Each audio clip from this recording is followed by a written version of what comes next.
ನಮಸ್ಕಾರ, welcome back to my YouTube channel. ನಾನು ಪ್ರತಿಮಾ. ಇವತ್ತು ಬುಧವಾರ ಮಧ್ಯಾಹ್ನದಿಂದ ವ್ಲಾಗ್ನ ಸ್ಟಾರ್ಟ್ ಮಾಡ್ತಾ ಇದ್ದೀನಿ. ರಾತ್ರಿ ಊಟಕ್ಕೆ ಅಂತ ಹೇಳಿ ನಾನು ಒಂದು ಪಲ್ಯನ ಮಾಡ್ಕೋತಾ ಇದ್ದೀನಿ. ರೊಟ್ಟಿ ಹಾಗೆ ಪಲ್ಯನ ಮಾಡ್ಕೋತಾ ಇದ್ದೀನಿ. ಮೆಂತ್ಯ ಸೊಪ್ಪು ಮತ್ತು ಪಾಲಕ್ ಸೊಪ್ಪನ್ನ ಬಳಸ್ಕೊಂಡು ಮಾಡ್ತಾ ಇರೋವಂಥದ್ದು ಪಲ್ಯ ಇದು. ಮೆಂತ್ಯ ಸೊಪ್ಪು ಸ್ವಲ್ಪ ಜಾಸ್ತಿನೇ ಇತ್ತು, ಹಾಗಾಗಿ ಈ ಪಲ್ಯ ಮಾಡಿದರೆ ಸೊಪ್ಪು ಬೇಗ ಖಾಲಿ ಆಗುತ್ತೆ ಅನ್ನೋ ಉದ್ದೇಶಕ್ಕೆ ಇದನ್ನು ಮಾಡ್ಕೋತಾ ಇದ್ದೀನಿ.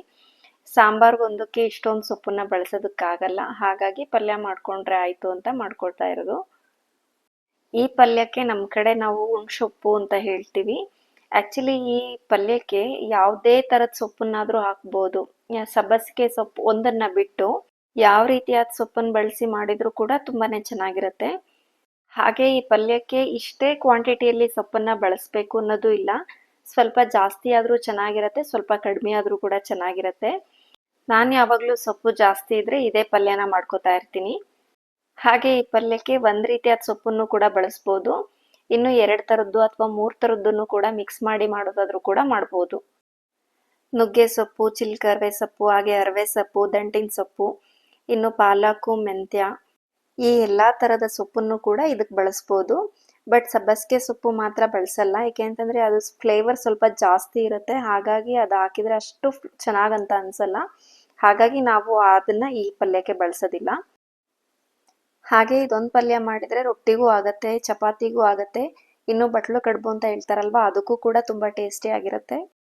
ಅದರಲ್ಲೂ ಅನ್ನಕ್ಕೆ ಮಾತ್ರ ತುಂಬ ಅಂದರೆ ತುಂಬ ಟೇಸ್ಟಿಯಾಗಿರುತ್ತೆ. ಬಿಸಿ ಅನ್ನಕ್ಕೆ ಈ ಪಲ್ಯ ಹಾಕ್ಕೊಂಡು ಸ್ವಲ್ಪ ತುಪ್ಪ ಹಾಕ್ಕೊಂಡು ತಿಂದ್ರಂತೂ ಅದರ ಮಜಾನೇ ಬೇರೆ. ಆ್ಯಕ್ಚುಲಿ ನಮ್ಮ ಹಸ್ಬೆಂಡ್ಗೆ ಈ ಪಲ್ಯ ಮಾಡಿದಾಗಲೆಲ್ಲ ಕಂಪಲ್ಸರಿ ಅನ್ನ ಒಂದು ಟೈಮ್ ಮಾಡಲೇಬೇಕು. ನನಗೂ ಕೂಡ ಅಷ್ಟೇ, ತುಂಬಾ ಇಷ್ಟ ಆಗುತ್ತೆ ಈ ಪಲ್ಯ ಅನ್ನಕ್ಕೆ. ಅದರಲ್ಲೂ ಈ ಪಲ್ಯ ತುಂಬಾ ಹೆಲ್ದಿ, ಏಕೆ ಅಂತಂದರೆ ಕಾಳುಗಳನ್ನೆಲ್ಲ ಯೂಸ್ ಮಾಡಿ ಹಾಗೆ ಸೊಪ್ಪನ್ನು ಕೂಡ ಯೂಸ್ ಮಾಡಿ ಮಾಡೋದ್ರಿಂದ ತುಂಬ ಹೆಲ್ದಿ ಪಲ್ಯ ಅಂತಲೇ ಹೇಳ್ಬೋದು. ಇದಕ್ಕೆ ನಾನು ಚಿಕ್ಕ ಚಿಕ್ಕದಾಗಿ ಸೊಪ್ಪನ್ನು ಕಟ್ ಮಾಡಿಕೊಂಡು ಸಪ್ರೇಟಾಗಿ ಬೇಯಿಸ್ಕೊತೀನಿ. ಅಂದರೆ ನಾನು ಇದನ್ನು ಕುಕ್ಕರ್ನಲ್ಲಿ ಹಾಕಿ ಬೇಯಿಸೋದಿಲ್ಲ, ಹಾಗೆ ಮುಚ್ಚಿ ಕೂಡ ಬೇಯಿಸೋದಿಲ್ಲ. ಸೊಪ್ಪನ್ನು ಮುಚ್ಚಿ ಬೇಯಿಸಬಾರ್ದು ಅಂತ ಹೇಳಿ ನಾನು ಹಾಗೆ ಬೇಯಿಸೋದಿಲ್ಲ. ಯಾಕೆ ಅಂತ ಹೇಳಿದರೆ ಸೊಪ್ಪಿನಲ್ಲಿರುವಂಥ ಪೌಷ್ಟಿಕಾಂಶಗಳು ನಮಗೆ ಸಿಗೋದಿಲ್ಲ. ಹಾಗಾಗಿ ನಾನು ಓಪನ್ ಆಗಿ ಮುಚ್ಚದೇನೆ ಬೇಯಿಸ್ತೀನಿ. ಹಾಗೆ ಸೊಪ್ಪನ್ನು ಮುಚ್ಚಿ ಬೇಯಿಸೋದಕ್ಕೂ ಮುಚ್ಚದೇನೆ ಬೇಯಿಸೋದಕ್ಕೂ ತುಂಬ ವ್ಯತ್ಯಾಸ ಇದೆ. ನೀವು ಅಬ್ಸರ್ವ್ ಮಾಡ್ಬೋದು, ಸೊಪ್ಪನ್ನು ಮುಚ್ಚಿ ಬೇಯಿಸೋದ್ರಿಂದ ಸ್ವಲ್ಪ ಅದರ ಕಲರ್ ಚೇಂಜ್ ಆಗುತ್ತೆ ಸೊಪ್ಪಿಂದು. ಅದೇ ಸೊಪ್ಪನ್ನು ಮುಚ್ಚದೇನೆ ಬೇಯಿಸಿದ್ರೆ ಈ ಥರ ಗ್ರೀನ್ ಕಲರ್ ಆಗಿನೇ ಇರುತ್ತೆ ಸೊಪ್ಪು ಬೇಯಿಸಿದ್ರೂ. ಅಬ್ಸರ್ವ್ ಮಾಡಿದರೆ ಗೊತ್ತಾಗುತ್ತೆ, ಸೊಪ್ಪು ಮುಚ್ಚಿ ಬೇಯಿಸಿದ್ರೆ ಸ್ವಲ್ಪ ಕಂದು ಬಣ್ಣಕ್ಕೆ ಬರುತ್ತೆ ಸೊಪ್ಪು. ನಾನು ಸೊಪ್ಪನ್ನು ಬಳಸಿ ಸಾಂಬಾರು ಅಥವಾ ಪಲ್ಯ ಏನೇ ಮಾಡೋದಾದರೂ ಕೂಡ ಈ ರೀತಿ ಸಪ್ರೇಟಾಗಿ ಬೇಯಿಸ್ಕೊತಾ ಇರ್ತೀನಿ. ಎಲ್ಲನೂ ಮಿಕ್ಸ್ ಮಾಡಿ ಕುಕ್ಕರ್ನಲ್ಲಿ ಹಾಕಿ ಬೇಯಿಸೋದಿಲ್ಲ.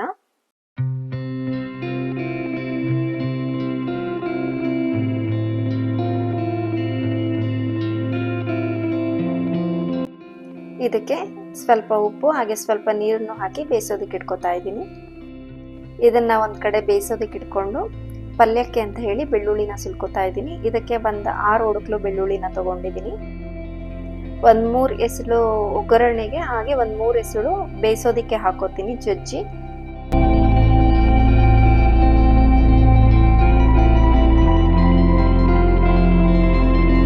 ಒಂದು ಕುಕ್ಕರ್ಗೆ ಮೊಳಕೆ ಬಂದಿರೋಂಥ ಹುರುಳಿಕಾಳನ್ನು 1 ಬಟ್ಲು ತೊಗೊಂಡಿದ್ದೀನಿ. ಹಾಗೆ ಇದಕ್ಕೆ ನಂತರ ಒಂದು ಅರ್ಧ ಬಟ್ಲಷ್ಟು ತೊಗರಿಬೇಳೆ, ಹಾಗೆ ಅರ್ಧ ಬಟ್ಲಷ್ಟು ಹಿತಕಿದ ಅವರೆಕಾಳು ಅಂತ ಹೇಳ್ತಾರಲ್ವ, ಒಣಗಿಸಿರೋದು, ಅದನ್ನು ಕೂಡ ಹಾಕ್ಕೊಂಡಿದ್ದೀನಿ.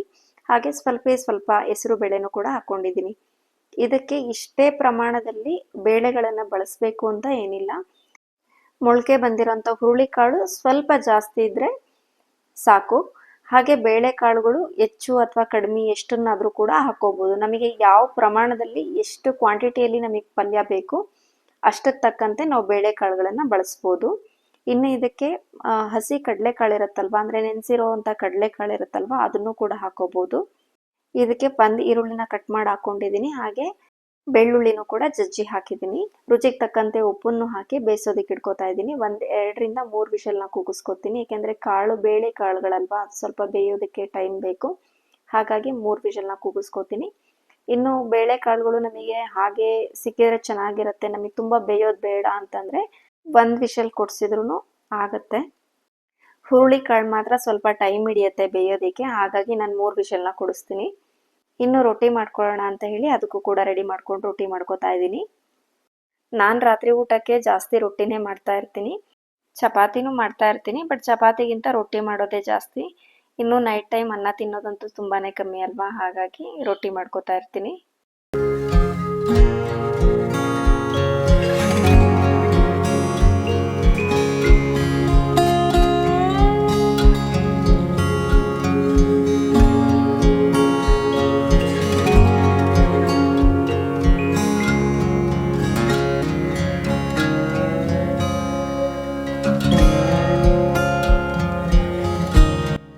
ರೊಟ್ಟಿನೆಲ್ಲ ಮಾಡಿಟ್ಟು ಪಲ್ಯಕ್ಕೆ ಒಗ್ಗರಣೆ ಹಾಕೋತಾ ಇದ್ದೀನಿ. ಒಂದು ಕಡಾಯಿಗೆ ಎಣ್ಣೆ, ಸಾಸಿವೆ, ಜೀರಿಗೆ ಹಾಗೆ ಕರಿಬೇವನ್ನು ಒಗ್ಗರಣೆ ಹಾಕ್ಕೊಂಡು ಜಜ್ಜಿಟ್ಕೊಂಡಿರೋಂಥ ಬೆಳ್ಳುಳ್ಳಿನೂ ಕೂಡ ಹಾಕ್ಕೊಂಡಿದ್ದೀನಿ.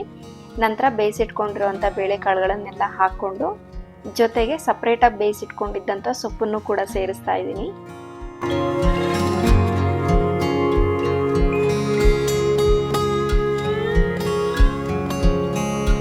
ನಂತರ ಎಲ್ಲನೂ ಮಿಕ್ಸ್ ಮಾಡಿಕೊಂಡು ಕನ್ಸಿಸ್ಟೆನ್ಸಿಗೆ ತಕ್ಕಂತೆ ನೀರನ್ನು ಹಾಕೋತಾ ಇದ್ದೀನಿ. ಆ್ಯಕ್ಚುಲಿ ನಾನು ಸ್ವಲ್ಪ ತಿಳಿಯಾಗೆ ಮಾಡ್ಕೋತಾ ಇದ್ದೀನಿ, ಅನ್ನಕ್ಕೂ ಕೂಡ ಬೇಕಾಗಿರೋದ್ರಿಂದ ಸ್ವಲ್ಪ ತಿಳಿಯಾಗೆ ಮಾಡ್ಕೋತೀನಿ. ಇವಾಗ ಇದು ತಿಳಿ ಆಯಿತು ಅಂತ ಅನಿಸುತ್ತೆ ಪಲ್ಯ, ಬಟ್ ತಣ್ಣಗಾದ್ಮೇಲೆ ಇದು ಸ್ವಲ್ಪ ಗಟ್ಟಿ ಬರುತ್ತೆ. ನಂತರ ಇದಕ್ಕೆ 1 ಕಪ್ನಷ್ಟು ತೆಂಗಿನಕಾಯಿ ತುರಿ ಹಾಗೆ ರುಚಿಗೆ ತಕ್ಕಂತೆ ಹುಣಸೆ ಹುಳಿನೂ ಕೂಡ ಹಾಕ್ಕೊಂಡಿದ್ದೀನಿ. ಹಾಗೆ ಖಾರಕ್ಕೆ ಅಚ್ಚ ಖಾರದ ಪುಡಿ 1.5 ಸ್ಪೂನ್ನಷ್ಟು ಅಚ್ಚ ಖಾರದ ಪುಡಿನ ಬಳಸ್ತಾ ಇದ್ದೀನಿ. ಇದಕ್ಕೆ ನೀವು ಖಾರ ಎಷ್ಟು ಬೇಕೋ ಅಷ್ಟನ್ನ ಹಾಕೋಬೋದು. ನಂತರ ಸಾಂಬಾರ್ ಪುಡಿ 2 ಸ್ಪೂನ್ನ ಬಳಸ್ತಾ ಇದ್ದೀನಿ. ಹಾಗೆ ಹುಚ್ಚೆಳ್ಳು ಪೌಡರ್ ಅಂತ ಹೇಳ್ತಾರಲ್ವ, ಅದನ್ನು ಕೂಡ 2 ಸ್ಪೂನ್ ಹಾಕೊಂಡಿದ್ದೀನಿ. ಇದಕ್ಕೆ ಸ್ವಲ್ಪ ಬೆಲ್ಲನೂ ಕೂಡ ಹಾಕೋತಾ ಇದ್ದೀನಿ, 1 ಸ್ಪೂನ್ನಷ್ಟು. ಬೆಲ್ಲ ಬೇಕು ಅಂತಂದರೆ ಹಾಕೋಬೋದು, ಬೇಡ ಅಂದರೆ ಸ್ಕಿಪ್ ಕೂಡ ಮಾಡ್ಬೋದು. ನಮಗೆ ಇದಕ್ಕೆ ಸ್ವಲ್ಪ ಸ್ವೀಟ್ ಇದ್ದರೆ ಚೆನ್ನಾಗಿರುತ್ತೆ, ಹಾಗಾಗಿ ಸ್ವಲ್ಪ ಸ್ವೀಟ್ನ ಬಳಸ್ತಾ ಇದ್ದೀನಿ. ನಂತರ ರುಚಿಗೆ ತಕ್ಕಂತೆ ಉಪ್ಪನ್ನು ಹಾಕಿ ಮಿಕ್ಸ್ ಮಾಡಿ ಒಂದು ಸ್ವಲ್ಪ ಕುದಿಸಿದ್ರೆ ಪಲ್ಯ ರೆಡಿ ಆಗೋಗುತ್ತೆ.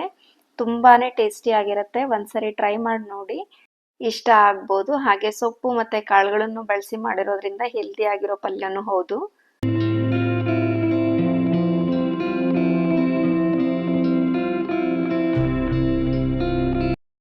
ಇನ್ನು ಪಲ್ಯ ಎಲ್ಲ ಮಾಡಿಟ್ಟು ಸಂಜೆ ಪೂಜೆ ಮಾಡ್ಕೊಳ್ಳೋಣ ಅಂತ ಬರ್ತಾ ಇದ್ದೀನಿ. ನಾನು ಸಂಜೆ ಪೂಜೆ ಮಾಡೋದಕ್ಕೆ ಪೂಜೆ ಮನೆ ಕದ ತೆಗೆದ ತಕ್ಷಣ ಫಸ್ಟ್ ಅಲ್ಲಿ ನನ್ನ ಮಗನೇ ಇರ್ತಾನೆ. ಅಲ್ಲಿ ಹೋಗಿ ಪೂಜೆ ಮನೆ ಹತ್ರ ಎಲ್ಲಾನು ತೆಗಿಬೇಕು.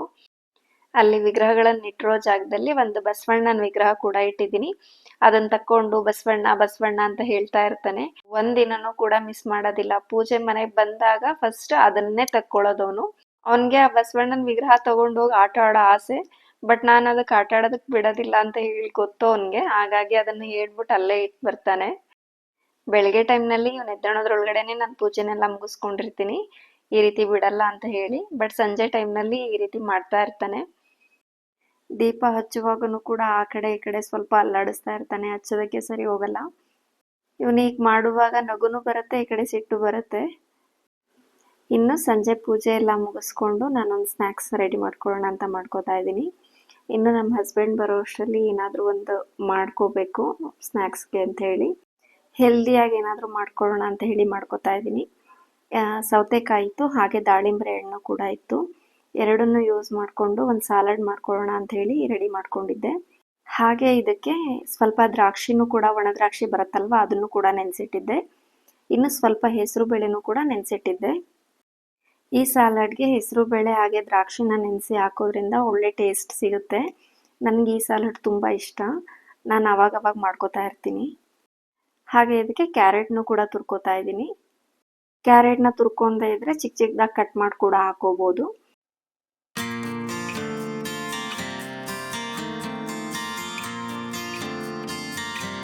ನಂತರ ನೆನೆಸಿಟ್ಟಿರುವಂಥ ಹೆಸರು ಬೇಳೆಗೆ ಹೆಚ್ಚಿಟ್ಕೊಂಡಿರುವಂಥ ಸೌತೆಕಾಯಿ ಹಾಗೆ ಕ್ಯಾರೆಟು ಎಲ್ಲನೂ ಕೂಡ ಮಿಕ್ಸ್ ಮಾಡ್ಕೋತಾ ಇದ್ದೀನಿ. ಹಾಗೆ ನೆನೆಸಿಟ್ಟಿರುವಂಥ ದ್ರಾಕ್ಷಿನೂ ಕೂಡ ಹಾಕ್ಕೊಂಡು 1 ಬಟ್ಲಷ್ಟು ದಾಳಿಂಬೆ ಬೀಜನೂ ಕೂಡ ಹಾಕ್ಕೊಂಡಿದ್ದೀನಿ. ಇದಕ್ಕೆ ಬೇಕು ಅಂತ ಹೇಳಿದರೆ ಸಾಲ್ಟ್ನ ಹಾಕೋಬೋದು, ಬೇಡ ಅಂದರೆ ಸ್ಕಿಪ್ ಕೂಡ ಮಾಡ್ಬೋದು. ನಾನು ಸ್ವಲ್ಪ ಸಾಲ್ಟನ್ನು ಅವಾಯ್ಡ್ ಮಾಡೋಣ ಅಂತ ಹೇಳಿ ಸಾಲ್ಟ್ ಹಾಕ್ಕೊಂಡಿಲ್ಲ ಅಷ್ಟೇ. ನಂತರ ಇದಕ್ಕೆ ನಾನು ತುಪ್ಪದಲ್ಲಿ ಸಾಸಿವೆ ಹಾಗೆ ಕರಿಬೇವನ್ನ ಒಗ್ಗರಣೆ ಕೊಟ್ಟು ಇದಕ್ಕೆ ಹಾಕ್ತಾ ಇದ್ದೀನಿ. ಆ್ಯಕ್ಚುಲಿ ಸಾಸಿವೆ ಮತ್ತು ಈ ಕರಿಬೇವನ್ನ ಹಾಕ್ಕೊಂಡು ಮಿಕ್ಸ್ ಮಾಡಿ ತಿಂದರೆ ಅದರ ಟೇಸ್ಟ್ ಇನ್ನೂ ಚೇಂಜ್ ಇರುತ್ತೆ, ತುಂಬ ಚೆನ್ನಾಗಿರುತ್ತೆ ಟೇಸ್ಟ್ ಇನ್ನೂ. ಸಾಸಿವೆ ಹಾಗೆ ಕರಿಬೇವು ತುಪ್ಪದಲ್ಲಿ ಫ್ರೈ ಆಗಿರೋದ್ರಿಂದ ಆ್ಯಕ್ಚುಲಿ ಟೇಸ್ಟ್ ಮಾತ್ರ ತುಂಬ ಚೆನ್ನಾಗಿರುತ್ತೆ. ಇದಕ್ಕೆ ಹೆಲ್ದಿ ಸ್ನ್ಯಾಕ್ಸ್ ಅಂತಲೇ ಹೇಳ್ಬೋದು. ಸಂಜೆ ಟೈಮ್ನಲ್ಲಿ ಈ ರೀತಿ ಸಾಲಡ್ಸು ಅಥವಾ ಸ್ಮೂದೀಸು ಏನಾದರೂ ಮಾಡ್ಕೊಂಡು ಕುಡಿಯೋದ್ರಿಂದ ನೈಟ್ ಟೈಮ್ ಏನಾದರೂ ಸ್ವಲ್ಪ ತಿನ್ಕೊಂಡ್ರೆ ಆಗ್ಬಿಡುತ್ತೆ ಅನ್ನೋದು ನನ್ನ ಒಪಿನಿಯನ್ನು. ಒಮ್ಮೊಮ್ಮೆ ಬೆಳಗ್ಗೆ ಟೈಮ್ನಲ್ಲಿ ಮಾಡೋದಕ್ಕಾಗಲಿಲ್ಲ ಅಂತ ಹೇಳಿದರೆ ಈ ರೀತಿ ಸಂಜೆ ಟೈಮ್ನಲ್ಲಿ ಸ್ನ್ಯಾಕ್ಸ್ ಆಗಿಯೇ ಬೆಳೆಸ್ತೀನಿ ಸಾಲಡ್ಸ್ನೆಲ್ಲ.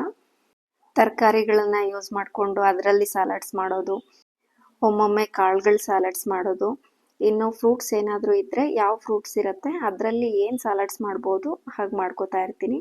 ಸಾಲಡ್ಸ್ ಮಾಡಿಸೋದಕ್ಕೋಸ್ಕರನೇ ಮಾತ್ರ ತರಿಸಲ್ಲ ಏನೂ.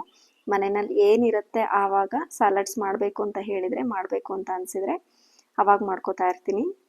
ಸಂಜೆ ಟೈಮ್ನಲ್ಲಿ ಏನಾದರೂ ಸ್ಪೈಸಿಯಾಗಿ ತಿನ್ನಬೇಕು ಅಂತ ಅನ್ನಿಸ್ತಾ ಇದ್ದರೆ ಏನಾದರೂ ಬೇರೆ ಏನಾದರೂ ಮಾಡ್ಕೋತಾ ಇರ್ತೀನಿ. ಹಾಗೆ ಈ ಥರ ಏನಾದರೂ ಐಟಮ್ಸ್ ಇದ್ದರೆ ಸಾಲಡ್ಸ್ ಕೂಡ ಮಾಡ್ಕೋತಾ ಇರ್ತೀನಿ, ಇನ್ನು ಸ್ಮೂದಿ ಕೂಡ ಮಾಡ್ಕೋತಾ ಇರ್ತೀನಿ. ಇನ್ನು ಈ ವಿಡಿಯೋ ಯಾರಿಗೆಲ್ಲ ಇಷ್ಟ ಆಗಿದೆ ಪ್ಲೀಸ್ ಲೈಕ್ ಮಾಡಿ, ಹಾಗೆ ಕಮೆಂಟ್ ಮಾಡಿ. ಇನ್ನೂ ನನ್ನ ಚಾನಲ್ನ ಸಬ್ಸ್ಕ್ರೈಬ್ ಮಾಡ್ಕೊಳ್ತಾ ಇದ್ದರೆ ದಯವಿಟ್ಟು ಸಬ್ಸ್ಕ್ರೈಬ್ ಮಾಡ್ಕೊಂಡು ನೋಡಿ. Thank you. ನೆಕ್ಸ್ಟ್ ವಿಡಿಯೋದಲ್ಲಿ ಸಿಗೋಣ. ಅಲ್ಲಿವರೆಗೂ ಟೇಕ್ ಕೇರ್, ಬಾಯ್ ಬಾಯ್.